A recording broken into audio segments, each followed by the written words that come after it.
In this episode, I explore why discounts are bad for your practice and your clients. Expect to learn the following: why discounts are bad for the practice, why discounts are bad for the clients, the importance of avoiding price demons at all costs, the importance of focusing on providing solutions instead of just services, how do we break limiting beliefs around money, how to charge more and still be a better value than anyone else around you. I hope you enjoy the show and gain some new perspectives. Welcome back to the Soft Tissue Treatment Revolution podcast, where we teach overworked massage therapists a new treatment system that helps reduce treatment times by at least 50% so they can stay healthy and avoid that dreaded burnout and help more people get out of pain. If you're new to the show and you don't know who I am, my name is Dr. Matt Maggio, and I am a soft tissue injury treatment specialist. I originally got my doctorate in chiropractic, but I've never performed any adjustments in my practice and only do soft tissue-based treatments, which I firmly believe are the best and most effective treatment methods available to help people in chronic pain stay the hell away from the traditional medical model full of pain pills and unnecessary surgeries, which really only makes things worse and ruins people's lives. Thanks for stopping by and checking out the show. So I get this question a lot, a lot of people, and I see this all the time, where people don't really know what to charge or how to structure their pricing. I'm going to do a podcast in a few more weeks about the ins and outs of actually doing that.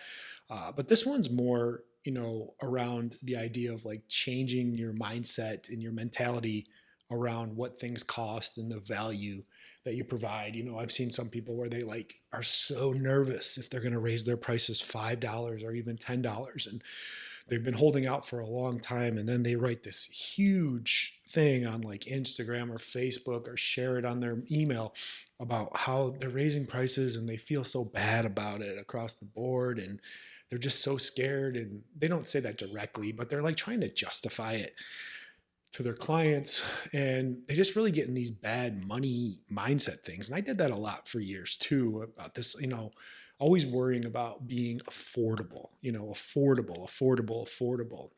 And that just really puts you in a bad place, because at the end of the day, if you're solving a problem and it can really help somebody, then why are you even considering discounting it? So many people, they play let's make a deal with their clients. They go, hey, I know it's normally this price, but I'll charge you this. As soon as you discount it, it fucks with you, it fucks with the client, it fucks with everything and puts you in a really bad place. So why are discounts bad for your own practice and for you? Because you're always struggling. You're always struggling with money. You're always worried about it. Your money isn't consistent. And when you're worried about basic things like paying your bills and doing things like that, you can't be fully present in your treatments. You can't be fully there in the treatment room because you're always worried. Another thing is you're never able to grow and scale up and get ahead. You're kind of following trends, when certain seasonal things happen, you're like, oh, it's this time of year, so I'm just going to be a little bit slower, or people don't have money now for things like that. And it can put you in a really tight spot. And then another thing is when you discount things is it creates this reputation as you're one of the cheapest providers in the area. And here's the thing, it attracts other cheap people. People that are cheap tend to hang out with other cheap people, and those are the ones referring it in. And at the end of the day, do you really want to be the Walmart of the massage world in your treatment? And think about, that website, People of Walmart. Are you attracting the Walmart type of people because you're trying to get discounts just to get people in? And lastly, it really just causes you to devalue yourself and what you're doing. You might not see it on the surface, but subconsciously it really messes with you and puts you in a bad spot because you don't think you're as valuable, and then you don't show up how you should, and it can affect so many facets of your life. Why are discounts bad for the clients? At the end of the day, they're just not invested in the care. If you're charging less than your worth or what the treatment can actually do, they're not invested in it because it doesn't actually sting for them. It should sting a little bit when you give them the price because they're going to take it more seriously. Over the years, when I was funny about raising my prices and worried and always scared that if I raised it $5 or $10, I might lose people, Then I got a mentor that was like, hey, let's triple your prices. And you know what? I actually got way better clients because it helped me so much because they just were more invested in the care. They weren't looking for me to do everything. They just wanted their problem solved. And since they paid good money for it, they're willing to invest into it and actually see it all the way through. Another thing that you really want to avoid are these people that I call price demons.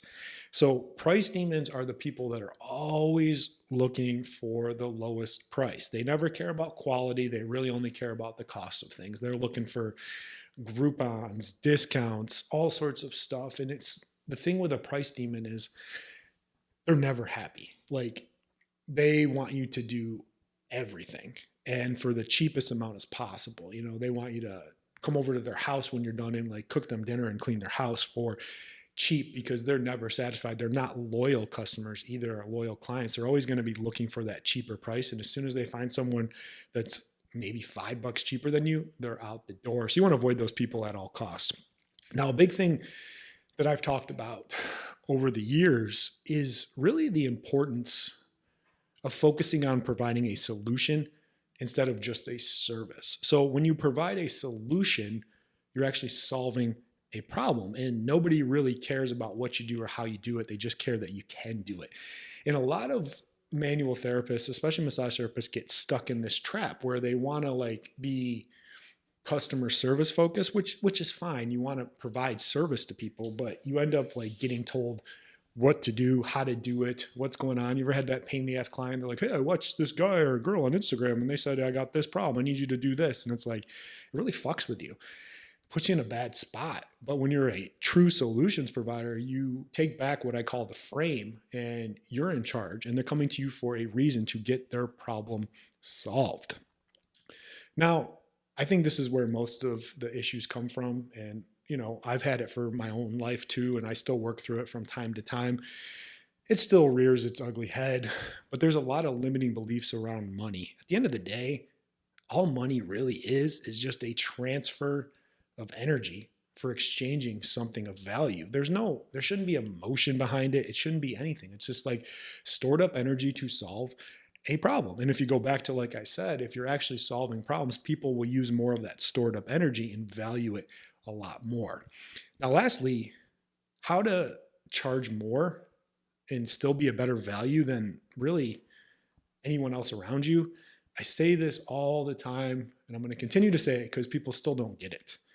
First, learn how to solve a problem, a specific problem, and do it better than anyone else. If you get that reputation of a problem solver first, that's going to help you in the pricing category. Very much so.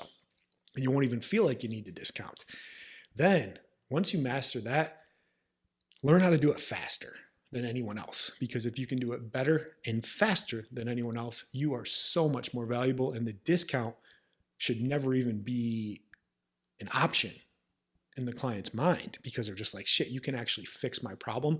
Like I said before, if you can fix a problem in 20 minutes, it takes another person 2 hours. Shit, that makes you like 5 or 6 times way more valuable, but it's holding you back. So just a recap, discounts are bad for the practice. They make you worry, get stuck in that scarcity mindset. You get shitty clients that are coming after you because you're cheap. You devalue yourself. It's bad for your clients because they're not invested in the care. People that are only looking for the price of something, avoid them at all costs because they're never going to be satisfied. And really focus, like I said, on providing solutions instead of services, because when you provide solutions, you have something that's very different and unique from everyone else out there. And a higher price is not only justified, but it is expected. And lastly, just break your limiting beliefs around money and what it is and what it can do. It's really just a transfer of energy. And when you do that, you can learn to start to do treatment better and then faster. Instead of trying to do a ton of different treatments at, subpar level, really get good at solving a specific problem and having 1 or 2 tools in your tool belt that you're so good at and you can do it better and faster than anyone else around you. That's all I got for the podcast. I appreciate you listening. As I close out every episode, go out there and be great this week. The world needs access to your amazing treatments so they can stay the hell away from pain pills, injections, and surgeries, which only make things worse and definitely destroy people's lives. I appreciate you listening, and I'll catch you on the next one. Bye.